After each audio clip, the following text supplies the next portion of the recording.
Here's something to think about.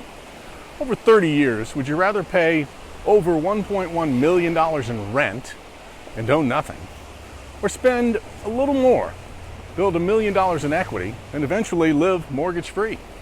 What do you think? Stick around, because what this means for Florida Suncoast buyers, especially here in Tampa, St. Pete, Clearwater, and the beaches, might surprise you just a little bit. Welcome. I'm Keith Connors. Glad to have you here with Florida Suncoast Living, where we help buyers, sellers, and investors like you make smart real estate moves in Florida and beyond. And if you're thinking about buying or selling, don't miss the free home buyer guide. It's below. Oh, and the home seller guide. I have those links for you.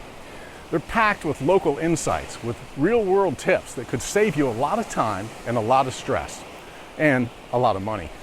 It's a great place to get started. Again, the home buyer and home seller guide links are below. Now let's talk about long-term costs of renting versus buying, especially for millennials and Gen Z who are trying to make sense of today's market. When we take a look at the numbers, let's say you decide to rent, maybe rent for $2,000 a month. I know that's small, but with a 3% annual increase over 30 years, you would spend about $1.1 million in rent. And at the end, you move out and you own nothing. Is that terrible? Well, not necessarily. But let's say you decide to buy a home. Yes, you do pay more up front, but you can get help with that. And over 30 years with interest, maintenance, and insurance, you're going to spend more, around $1.35 million. But here's the kicker. By year 30, you also have built up about $1 million in equity. That's right. And at that point, your money costs go down, while the renter's costs, if you're still doing that, are still going up. No, buying isn't always the right move in the short term. Maybe you're only going to live in a town 1 or 3 or 5 years, and then move. I get it. But over time, that equity really matters. It can be the difference between renting a lifestyle and owning a future. And remember, you can always rent a property you leave behind when you move, even if it's for only 7 to 11 years, a typical housing cycle, to build a little equity. My wife and I did that when we were very young. We moved a lot with 3 different properties. Yeah, I was in a radio career, and that's what happens. We called it the adventure back in the day. The adventure continues. But even with the market crash in 2008, yes, even with the crash, we were able to scrape it together enough cash from those properties for our 3 kids' college education.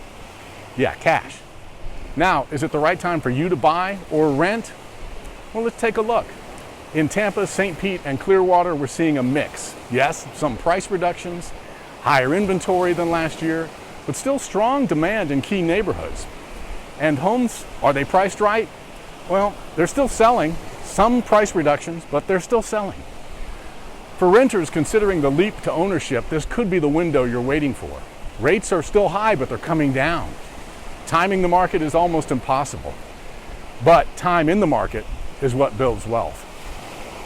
I like to wrap with a little PMA, positive mental attitude, and here it is. Renting may feel safe for today, but remember, the comfort zone is where dreams go to die. Equity is built on action. You've got this, and I'm here if you need my help. Hit me up anytime. Please hit the like button. It really helps me help you. And share this video with someone you know, someone you love, or someone you like just a little bit. See you next time on the beach or in the next video. Peace.